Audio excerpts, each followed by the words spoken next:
Assalamualaikum warahmatullahi wabarakatuh. Anak-anak, hari ini kita pelajaran IPA tema 5 yaitu tentang sifat-sifat cahaya. Materinya anak-anak bisa lihat di LKS tema 5 yaitu halaman 12 sampai 13 dan halaman 21. Oke anak-anak, cahaya itu dihasilkan dari sumber-sumber cahaya ya, misalnya matahari, senter, lampu, dan lilin. Cahaya merupakan salah satu bentuk dari energi atau gelombang elektromagnetik di mana dalam perambatan tidak memerlukan alat bantu. Lanjut, cahaya berguna untuk membantu manusia melihat benda-benda sekitar, membedakan warna, melakukan kegiatan sehari-hari, dan masih banyak lagi.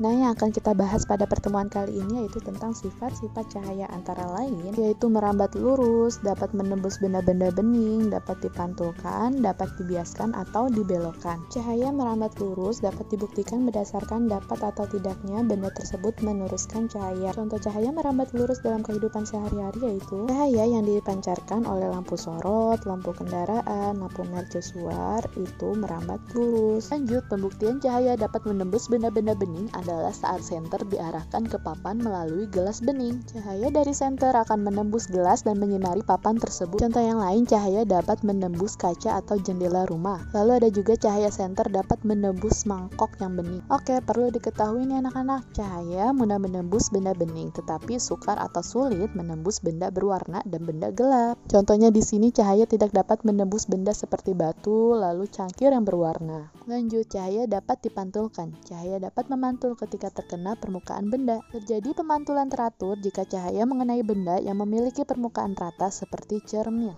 Manusia dapat melihat pantulan bayangannya di cermin. Itu merupakan contoh peristiwa pemantulan cahaya. Lanjut, cahaya dapat dibiaskan atau dibelokkan. Contoh peristiwanya yaitu pensil yang dicelupkan ke dalam air. Pensil akan terlihat patah dan lebih besar. Contoh yang lain dari penerapan pembiasan cahaya atau pembelokan cahaya adalah saat kamu melihat bayangan dasar kolam tampak lebih dangkal, padahal sebenarnya sangat dalam. Selain keempat sifat-sifat cahaya yang tadi kita sudah bahas, ada lagi nih sifat-sifat cahaya yang lainnya yaitu penguraian cahaya atau cahaya dapat diuraikan. Penguraian cahaya disebut dispersi cahaya. Dispersi cahaya merupakan penguraian cahaya polikromatik atau cahaya putih menjadi cahaya monokromatik atau warna merah, jingga, kuning, hijau, biru, nila, atau ungu. Saat terurai, cahaya menghasilkan berbagai macam warna yaitu merah, jingga, kuning, hijau, biru, nila, dan ungu. Contoh peristiwa penguraian cahaya atau dispersi cahaya yang dapat kita lihat di kehidupan sehari-hari adalah pelangi. Pelangi terjadi karena cahaya matahari mengenai titik-titik air yang ada di udara, lalu cahaya tersebut akan terpantul dan terurai menjadi berbagai warna. Pelangi juga dapat terjadi di dekat air terjun. Cahaya matahari dipantulkan oleh titik-titik air, percikan air terjun. Anak-anak, sekian dulu materi pada hari ini. Selanjutnya Ibu akan berikan tugas.